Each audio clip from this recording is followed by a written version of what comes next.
My husband of 20 years slid into our son's 18-year-old girlfriend's DMs. But now I just found out that's not the only thing he's been sliding into. I, 41 female, am a stay-at-home mom, and my husband, 48 male, who I'll call Paul, works in finance. We have been married for nearly 20 years. We have 2 kids, Eric, our 18-year-old son, currently a senior in high school, and Mary, our 15-year-old daughter. They are both the lights of my life. My marriage with my husband has grown somewhat stale over the years for a myriad of reasons, such as his work schedule and how I've aged poorly since we first met. Our son Eric has a girlfriend, 18F, whom he's been dating since they were freshmen in high school. We'll call her Amy. Eric absolutely adores Amy. She's his first love, and she's someone I've always considered his family. This makes the whole situation that much more excruciating for me. Last week I inadvertently saw my husband's phone screen and got a glimpse of a text thread between my husband and Amy, our son's girlfriend, and I read what looked like a message of her telling him that she misses touching his manhood. I froze in place in complete disbelief. I spent most of the day convincing myself that I must have misread what I saw. However, I didn't misread it, because over the last several days,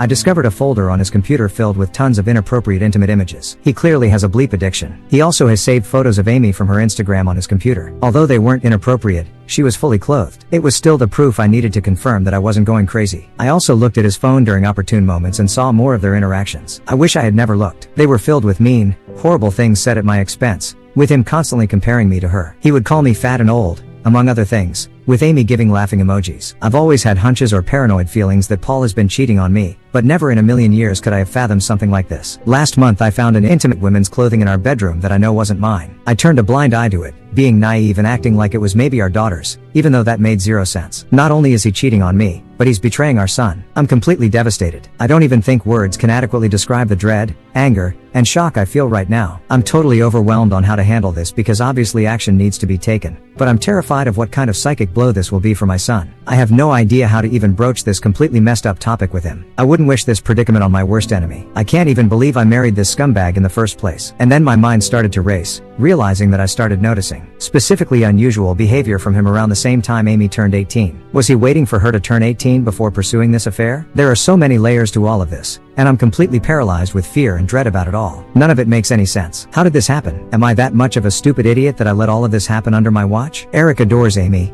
and the thought of revealing the sickening truth to him terrifies me. The impact on his young heart and mind could be devastating. My heart aches for Eric and Mary, who are completely innocent bystanders. I haven't confronted my husband about this because I'm frankly scared of the domino effect. I don't know who to turn to first about this. Please help. What should I do? Update 1: My brother connected me to a very tough junkyard dog type lawyer. I saved screenshots of all his conversations with Amy, but I was only able to get the last 3 months from my cloud. The conversations were mostly flirty and dirty talk. It was hard to stomach, completely sleazy, and I saw several negative things said about me. His call history showed he talks with her for hours pretty consistently. He is also on the dating apps. I took screenshots of his profiles and all of the active chats he has with his matches. It's very clear he uses a filter to seek out girls who are 18 to 22 or so. I copied all of his files from the computer. He goes on intimate chatrooms and forums, and he spends a ton of money on purchasing adult content. I rummaged through every possible hiding spot I could think of in the house. He had various toys, blindfolds, cuffs, lubricants, etc. He also had different outfits, which look kind of like a girl's Catholic school uniform and a French-maid type outfit too. I picked up Eric and Mary from school and we all drove to my brother's. They were able to send. Something was awry when I picked them up. I delicately told them the entire situation and I broke down crying. Mary had the most anger, even more than Eric. I met with Amy's mother and told her everything. She confiscated Amy's phone and gave me the entire chat log. It only dated back 3 months ago, like on my husband's cloud. Almost as if they both deleted the messages at the same time. She told me Amy stopped when confronted. Amy basically told her mother that she will never understand and that she and him are in love. I don't want to get into too many details with what else she was saying, but suffice to say it's very easy to assume that my husband slowly and methodically became a sage-like figure in her life, making her feel she could rely on him. And he took advantage of the fact that she came from a broken home. Amy is also non-stop insistent that their friendship only became romantic and physical recently, and before that, she said he was more of a friend and mentor. I confronted Paul over Zoom. The look on his face was scary. He became red and looked so sweaty. He had anger and panic in his eyes. His tone of voice was very defensive and frightening. He kept yelling the word context over and over again, and that none of that happened. He was unable to speak without constant stutters and intensity. Nothing really made any sense to me. I refused to tell him where I was, and he said I had no right to take his kids away from him. And then he abruptly left the Zoom. My lawyer is filing for temporary sole custody of Mary. A restraining order. Mary is still the most angry. She's totally furious with her dad and Amy. Justifiably so, of course. Mary is recollecting moments in time she watched her dad interact with her friends, and she's in nuts about it. Eric is very clearly hurting, but he's so strong and very level-headed. He wants to see a therapist. The maturity my kids are showing makes me proud. They don't deserve this at all. We made the authorities aware of everything. I plan on being completely unforgiving and ruthless in this divorce. I'm reflecting on how I've been treated and how it's made me a shell of myself and how I've had a very negative opinion of myself because of him over the last 20 years. I don't want to let this scumbag get away with it. I want to reinvent myself and move on stronger than ever. Update 2. Thank you again for all the love and encouragement. It gives me comfort and means so much to me. I've been focusing on and worrying about how others are feeling over this. Someone ignoring my own feelings, which I'm trying to change. I range from anger to numbness like a light switch. We're all safe and still at my brother's house. We're very careful, and his house is secured. Paul has tried to call my cell phone several times a day. I'm refusing to interact with him,